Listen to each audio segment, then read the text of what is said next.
Welcome everyone, and thank you for joining me tonight. Working alone can sound peaceful to some people. Quiet hours, no distractions, no one watching over your shoulder. But those same empty rooms and silent nights can quickly become something else entirely. Because when you are the only one there, sometimes you start to notice things that should not be happening. Footsteps where there should be none, a voice that sounds too close, or the feeling that even when you are alone, you are not really alone. Tonight, we are diving into 3 chilling stories, all from people who worked the late shift, all alone and all experienced something they will never forget. So dim the lights, get comfortable, and let's begin. In 2017, I worked the overnight shift at a small gas station on the edge of Ridgeway, a quiet town in northern Montana. It was one of those 24-hour stations right off a deserted highway, the kind of place truckers stopped at for coffee and people on long drives used just to stretch their legs. I was 22 at the time, fresh out of school, trying to save money. The job was easy, but the nights were long. From midnight to 6 a.m., it was just me, the humming fluorescent lights and the low buzz of the coolers in the back. Most nights I might see 3 or 4 customers total. The store was surrounded by miles of open field, and beyond that, nothing but woods. When the wind blew, it made the thin metal roof groan. I usually kept the radio playing softly just to break the silence. One night in November, a snowstorm rolled in. It was around 2:30 a.m. No cars had passed in hours. I was restocking shelves when I heard the sound of tires crunching outside. Headlights swept across the window, then disappeared, but the door never opened. I waited a few minutes, expecting someone to come inside. Nothing. I finally went to the window and looked out, but all I saw were faint tire marks leading toward the woods behind the station, not the road. That was strange, since there was no path back there. I tried to shake it off and went back to counting cigarette cartons. Then a few minutes later, the motion bell above the door dinged. I looked up, but the door was still locked and no one was there. For a moment, I thought maybe I was just tired. I went to check the security monitor behind the counter. The front camera showed the empty parking lot, the faint glow of snow in the lights. The rear camera, though, the one pointed at the dumpsters, showed something else. There was a person standing just at the edge of the camera's range. I could not see much, just a dark shape in a heavy coat, facing the building. They were not moving. I watched for almost a minute. No movement, no face, just standing there. I finally decided to call out, thinking maybe it was someone stranded by the storm. I stepped out the back door a few feet and yelled, "Hey, you need help?" The wind howled. Snow whipped against my jacket. No answer. I took one step forward, and the person suddenly moved. They turned sharply and bolted into the woods. I ran back inside and locked the door. My heart was pounding so hard I could feel it in my throat. For the next hour, nothing happened. Then around 4 a.m., the power flickered. The lights dimmed for a second and all the monitors went black, except one. The rear camera feed came back first, fuzzy and static-filled. And now, that same figure was standing closer to the building, maybe 15 feet away, directly under the flickering light. They were facing the camera. This time, I could make out more detail. Their clothes were soaked and the hood of their coat was down. Their skin looked pale, almost gray, and their eyes reflected the light like an animal's. I picked up the phone to call the police, but before I could dial, the power went out completely. The only sound was the wind. Outside and the soft creak of the sign above the roof, I grabbed the flashlight from under the counter and waited in the dark. After what felt like forever, I heard something, the sound of slow, deliberate footsteps in the snow circling the building. They crunched from the back to the side door, then to the front. Each step was steady, unhurried. I crouched behind the counter, trying not to breathe. Then came the sound of something scraping against the glass. A fingertip, tracing along the window near the door. I stayed perfectly still, praying they would just go away. The sound stopped. A moment later, the bell above the door dinged again. Even though it never opened, I nearly jumped out of my skin. When the lights finally flickered back on, everything was normal again. The parking lot was empty, the woods silent. I checked the cameras. The figure was gone. At 6 a.m., my coworker Dave arrived for the morning shift. I told him everything, and we went out to check around the building. In the snow behind the station, we found footprints in a single set, leading from the trees to the back door. But here's the part that still chills me. The prints were deep and clear, until they reached the wall of the building. Then they just stopped. No return trail, no marks going back to the woods. Just one line of footprints ending right beneath the security camera. That was my last week at the Ridgeway station. I quit 2 days later. Sometimes, when I drive past that stretch of highway late at night, I slow down and glance toward the gas station. The lights are still on, humming under the empty sky. And sometimes, if you look long enough into the darkness behind it, it almost looks like someone's still standing there. Story 2, The Warehouse Security Shift. Back in 2014, I worked security for a shipping warehouse just outside of Phoenix, Arizona. It was one of those massive buildings with long, echoing hallways, concrete floors, and endless rows of storage racks. During the day, it was busy. Forklifts buzzing, radios crackling, people yelling across the aisles. But at night, after the last truck left, it was just me, one guard, one flashlight, one ancient security system that beeped every time a door opened. The overnight shift ran from 10 p.m. to 6 a.m., and for the most part, it was boring.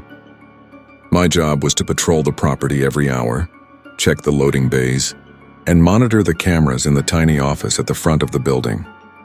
On my 3rd month there, something started to feel wrong. It began one Friday night around 2 a.m. I was sitting in the office watching the monitors when I noticed movement in one of the camera feeds and a faint blur down by Bay 6. I leaned closer and hit the zoom, expecting maybe a raccoon. But what I saw was a man. He was standing halfway between 2 delivery trucks wearing what looked like a reflective vest, the same kind our workers wore. Except no one else was scheduled to be there. He was facing the building, not moving, just standing there. I grabbed my flashlight and walked out the side door. The air was cool and still, the hum of the security lights buzzing above me. I swept the beam across the lot. Nothing. The trucks were parked and locked, no sign of anyone. When I got back to the office, the figure was gone from the camera. I checked every angle, but he had simply vanished. The next few nights were quiet again. Then on Tuesday, it happened a second time. This time, the figure appeared inside the warehouse. I caught it on camera 12. A tall shadow standing between 2 aisles of metal shelving about 200 feet from my office. I froze watching it. There was no mistaking it. A person standing perfectly still just out of the light's reach.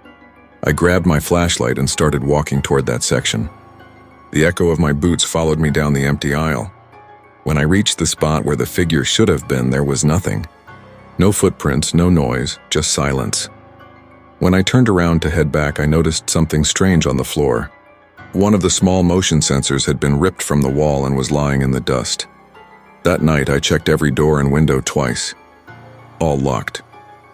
2 nights later, I was in the office when I heard a loud clang from inside the warehouse. Metal hitting metal. It echoed for several seconds. I switched on the intercom mic and said, "Hello? This is security. Who's in the building?" No reply. The noise came again, this time closer, like someone dragging a pipe across the floor. I grabbed my flashlight and went in, scanning each aisle. The beam of light caught the dust floating in the air. Somewhere deep inside the building, I heard the faint shuffle of feet. When I rounded the corner near Bay 3, I saw a shape dart behind a stack of crates. I shouted, "Hey, stop!" and started running. My heart was racing as I turned the corner. There was no one there, only a single glove lying on the floor. When I got back to the office, I checked the monitors again. Camera 12, the same one as before, showed movement. The figure was back, standing right in front of the camera, facing it. But there was something different this time. It looked closer than before. The head tilted slightly, as if it was staring directly into the lens. Then the screen glitched and went black. I called my supervisor, but he did not answer. I waited for sunrise before leaving that morning. When I came back the next night, one of the other guards told me the maintenance crew had checked the system during the day. They found handprints on the inside of the camera housing. That should have been impossible. The cameras were sealed, mounted 10 feet off the ground. After that, things got worse. Every night, the motion detectors went off randomly. Doors would beep like they had been opened, and items in the aisles were found knocked over or moved. I started noticing small details too. Footprints in the dust, faint and bare, leading between shelves. Sometimes I would smell cigarette smoke when I walked into the loading area, even though the warehouse was a smoke-free zone. One night, I decided to record my patrol on my phone. Everything seemed normal until I passed Bay 6 again. On the playback later, right before the clip cut off, there was a whisper, faint but clear. It said my name. That was my last shift.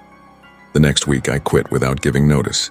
A few months later, a friend of mine who still worked there told me something that made my blood run cold.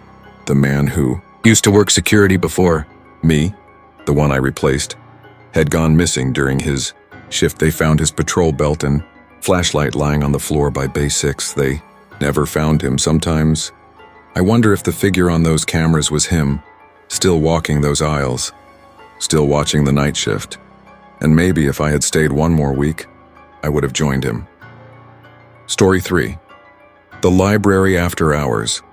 I used to work as a part-time custodian at a small-town library in Oregon. It was quiet, peaceful, and paid just enough to cover rent while I was in college. The job was simple: mop the floors, empty trash cans, and make sure everything was locked up by midnight. Most nights, I actually enjoyed being there alone. The faint smell of old paper and the sound of rain on the roof made it oddly relaxing. But one night, that silence turned into something I will never forget. It started like any other shift. The library closed at 9 p.m., and by 9:30, the staff had gone home. I locked the main doors, grabbed my cleaning cart, and started working through the aisles. The building was shaped like an L, with the long side being the main shelves and reading area, and the short wing leading to a storage room, bathrooms, and an old basement door that was always locked. I had been told never to go down there. Apparently, it had been sealed off for years due to black mold and water damage. Around 10:45, I was sweeping near the reference section when I heard something soft, like the sound of pages turning. It was faint, but it came from one of the far aisles. I figured maybe someone had forgotten to leave, so I called out, "Hello?" "The library's closed." No answer. The sound stopped for a moment. Then a few seconds later, I heard it again. Pages slowly turning, followed by the faint scrape of a chair moving. I grabbed my flashlight and started walking toward the sound. The overhead lights were dimmed at night, so the aisles looked darker than usual. My shoes echoed softly on the polished floor. When I reached the end of the aisle, I turned my light between the shelves. There was no one there, just rows of books and silence. I took a few steps in and looked around. On one of the tables sat an open book, an old leather-bound novel I did not recognize. The pages were fluttering slightly, like a breeze was hitting them. But the air was still. I felt a chill crawl up my neck. I picked up the book and glanced around again. "All right, who's messing with me?" I said quietly, but my voice sounded strange, too loud in the empty building. Then behind me, a loud thud. I spun around, shining the light down the aisle. A single book had fallen off the shelf and landed face up on the floor. I walked over and picked it up. The title was Whispers of the Attic. I had seen it before. It was one of the few horror books the library carried. I placed it back on the shelf and turned to leave. That's when I noticed something else. Someone had moved one of the ladders, those rolling ladders that attached to the higher shelves. It was now standing at the very end of the aisle, facing the last row of books as if someone had just climbed it. I would have heard it move. My stomach tightened. I walked toward the ladder slowly, scanning the shelves with my flashlight. Halfway there, I froze. The beam of my light caught something, a faint reflection like eyes. But they vanished the second I looked directly at them. I backed away, heart pounding, and hurried toward the front desk. I told myself I was just tired, maybe imagining things. I started locking up early, ready to leave. As I reached for the light switch behind the counter, something made me stop. On the monitor showing the security feed, one camera, the one in the reference aisle, flickered for a second.